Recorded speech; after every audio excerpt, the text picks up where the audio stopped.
दरबार पीर निगाह ऊना सखी सरवर लखदाता जी के बहुत मुरीद हुए हैं।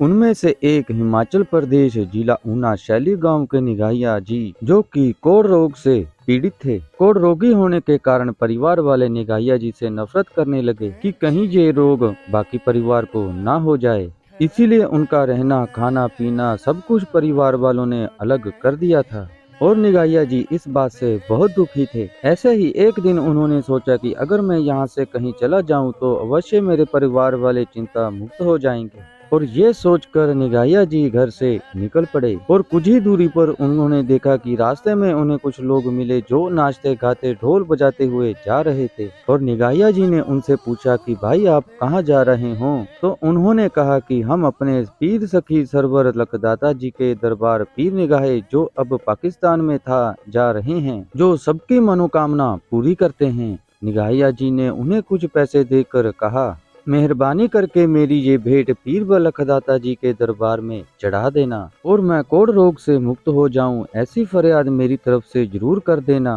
और हो सकता है कि लखदाता जी मेरे ऊपर कृपा करके मेरे भी कोढ़ रोग से मुक्त हो जाऊं। लखदाता जी की ये कुदरत वहीं पास खड़े एक बेऔलाद दंपति ने सारा हाल सुना और घर जाकर उन्होंने आपस में विचार किया और लखदाता जी के आगे फरियाद की, हे पीरों के पीर लखदाता जी, हम बे औलाद हैं। अगर आप हमें औलाद का सुख दे दें तो हम सदा ही आपके लिए मुरीद हो जाएंगे और सारी उम्र आपकी सेवा करेंगे।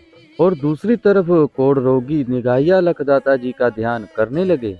एक दिन निगाहिया जी अपनी समाधि में बैठे हुए थे कि उन्होंने एक आवाज सुनाई दी, निगाहिया आंखें खोल और देख तेरे सामने कौन खड़ा है। और जब निगाहिया जी ने आंखें खोली तो खुली की खुली रह गई। क्या देखते हैं कि पीर लखदाता जी अपनी ककड़ी घोड़ी पर सवार होकर उनके सामने खड़े हैं।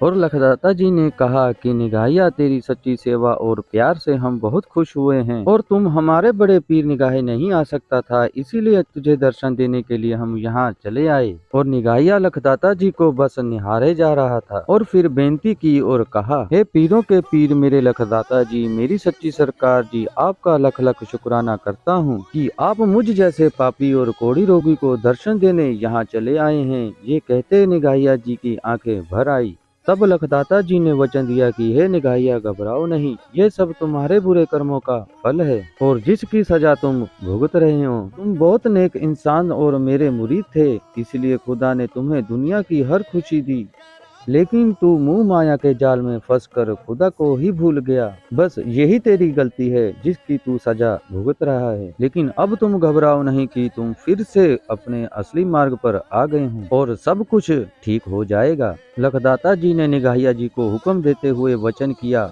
निगाहिया यहीं पास में गुफाएं हैं जो पांडवों ने बनाई थी। निगाहिया यहीं पास में गुफाएं हैं जो पांडवों ने बनाई थी, उन गुफाओं की सफाई करो और यहीं पर हमारे नाम का चिराग रोशन करो और धूप बत्ती कर हमारी भक्ति करो, और जब भी तुम हमें याद करोगे तो हम हाजिर हो जाएंगे।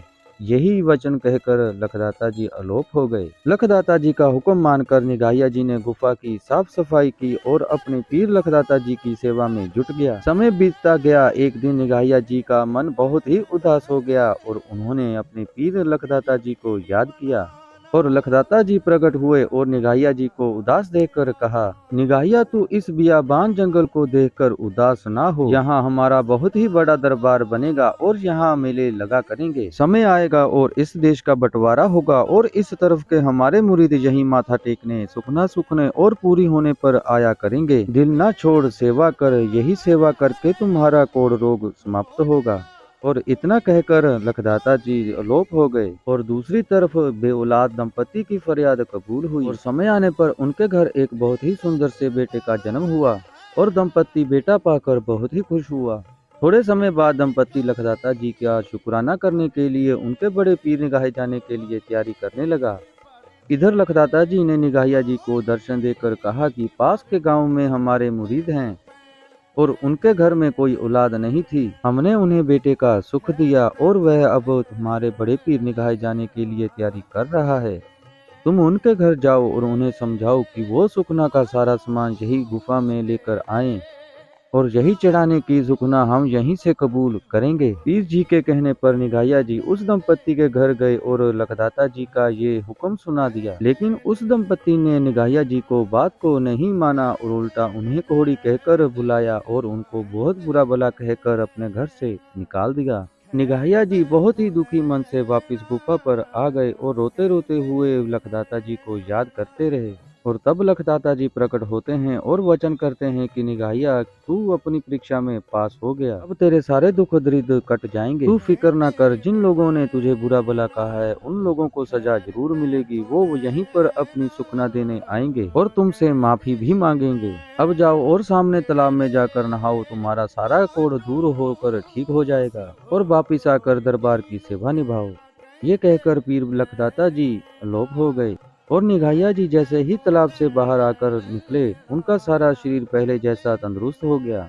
उधर दंपति के घर उनका बेटा बीमार हो गया। उन्होंने बहुत दवा दारू की और कोई फायदा नहीं हुआ और फिर लखदाता जी के आगे फरियाद करने लगे। एक दिन जब बच्चे का बहुत बुरा हाल था और उस दिन उन्हें एक आवाज सुनाई दी, तुम लोगों ने मेरे मुरीद निगाहिया का बहुत अपमान किया और उन्हें कोड़ी कहकर बुलाया और मेरे भेजे संदेश को ठुकराया है, इसीलिए तुम लोगों को ये सजा मिली है। अगर अपनी सलामती चाहते हो तो जाओ अपने मेरे मुरीद से निगाहिया से माफी मांगो। मेरे बड़े पीर निगाहे जाने की बजाय यहीं इसी गुफा में अपनी सारी सुखना चढ़ाओ और उसी गुफा की आप लोग जी जान से सेवा करो। जाओ, तुम्हारा बेटा ठीक है और जैसे हमने कहा है वैसे ही करो। लखदाता जी के हुक्म मुताबिक सारा परिवार गुफा पर गया और उन्होंने लखदाता जी का सुपना चढ़ाकर उनका शुक्रिया अदा किया और निगाहिया जी से माफी भी मांगी और उन्हें ठीक हुआ देखकर बहुत खुश हुए और लखदाता जी के अपने जयकारे लगाए और खुशी खुशी घर वापिस आए।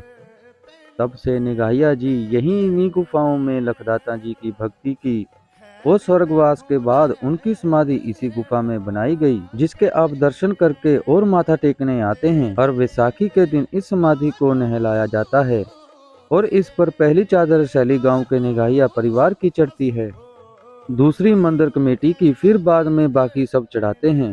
पीर निगाह परिसर में बाण और चारपाई पर सोना वर्जित है। यहाँ जो भी रहते हैं वह चारपाई बाण की वजह लोहे की पत्तियों पर बुनते हैं, लेकिन अब शायद ही किसी के पास ऐसी चारपाई होगी। और यहाँ पर तेल की तलाई करना, छाछ छूलना और गृहस्थ में रहना वर्जित है।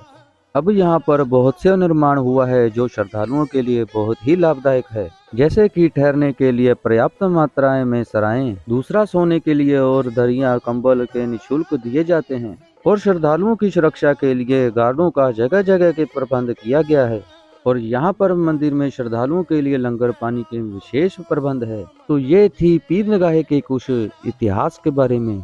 आपको ये वीडियो कैसी लगी मुझे कमेंट सेक्शन में जरूर बताएं। सखी सरवर लखदाता पीर निगाहे वाले बाबा जी की जय।